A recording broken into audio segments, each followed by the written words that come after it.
Просим вас разобраться. Да, просим вас разобраться в данной ситуации. Там есть.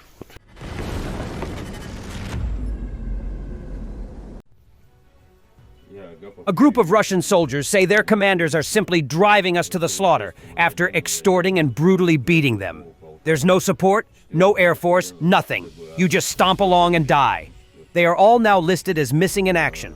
The men are from the 328th Guards Airborne Assault Regiment, which is currently fighting in the Zaporizhzhia region.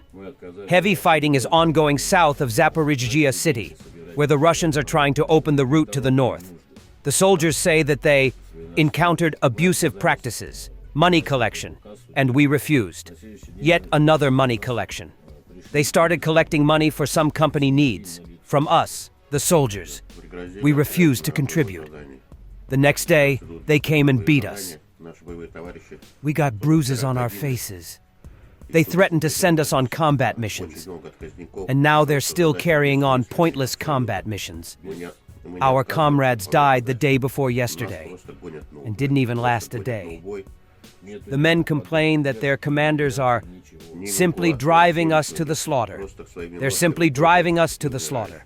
There's no support, no air force, nothing. No evacuation, nothing at all. You just stomp along and die. One way. There are many who refuse because the mission is absolutely pointless. There are 53 refuseniks in the 12th Company, a bunch of refuseniks in the 2nd Battalion, and a bunch of refuseniks in the 1st Battalion.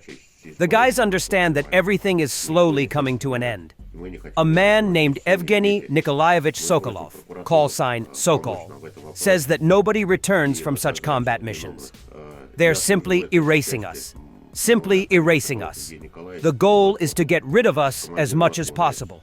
Nobody wants to die, we don't want to die.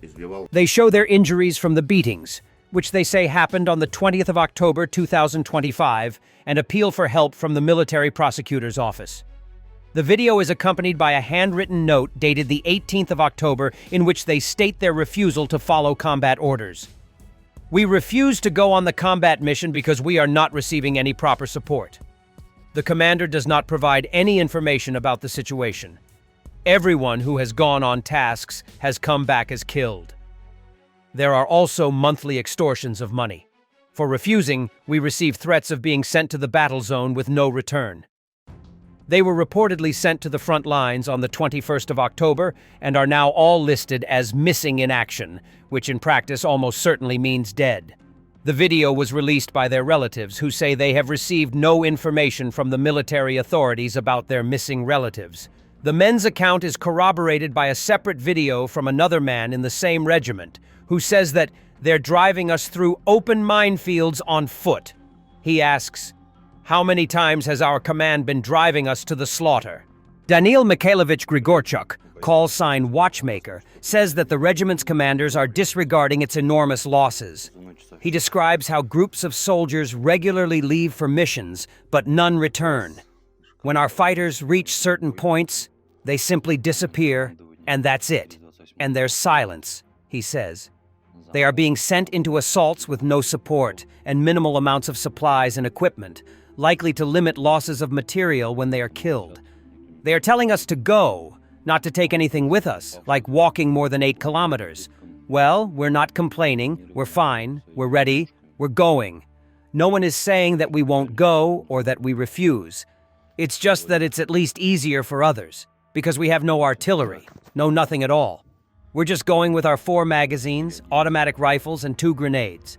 Some guys blow themselves up when there's a heavy wound, because there's no evacuation. Nothing. They don't tell us anything. They lie. They say there's no enemy there. They're still preparing us for a long march. He asks his comrades to publish the video if he dies or goes missing, and expresses an almost certainly futile hope that the regiment's commanders would take appropriate measures to protect his fellow soldiers. Another man with the regiment, Valery Sergeyevich Dukelsky, says that his company's original complement of 200 men was almost entirely wiped out. He claims that some were killed by their own side, presumably murdered at the front line to conceal their killings.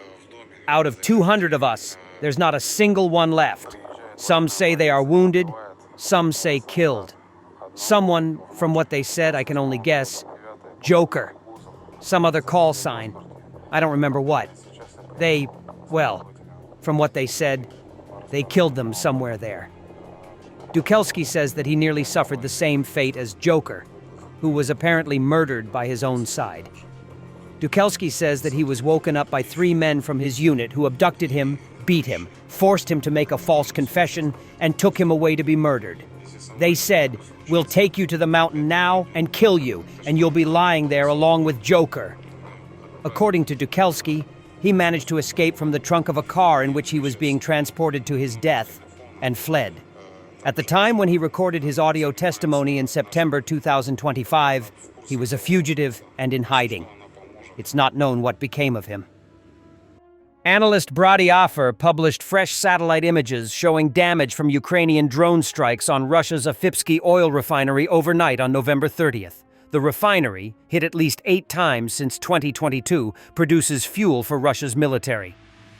According to Ukrainian Navy spokesperson Dmytro Pletenchuk, the story of the Russian tanker Mid-Volga, too, seems more like a provocation than a valid incident. Pletenchuk noted conflicting reports from Russia. At first, they said the tanker was sailing from Moscow to Georgia, then changed to claiming it left from Yalta. The strange 150 nautical mile detour, shifting narratives, and the nature of the wreckage all suggest a staged provocation rather than a legitimate route or accident. Let's start actually with these tankers, with Russia's so-called shadow fleet and the story of the Mid-Volga too. Is there an understanding of who this, situational, perhaps ally of Ukraine is, and where could these drones have come from? To be honest, this is actually more like a provocation. If we consider an oil tanker that somehow found itself near the Turkish territorial waters, not even near the coast, because it is typical for Russians to provide different information about one and the same case, to maximally fill the information space with contradictions. In their initial reports, they stated he was traveling from Muscovy to Georgia, and any sailor would question why he then made a detour of 150 nautical miles and how he even got there at all. Following this, they attempted to disseminate information through one of their popular resources, alleging that he had departed from Yalta. Then details emerged that he was heading to the Turkish Republic. So everything was altered multiple times, but one crucial fact remains unchanged. This is how they operate, in a rather crude and unsophisticated manner. And the fragments they presented most likely indicate a pre-planned provocation. What is its purpose? So, what's the main question?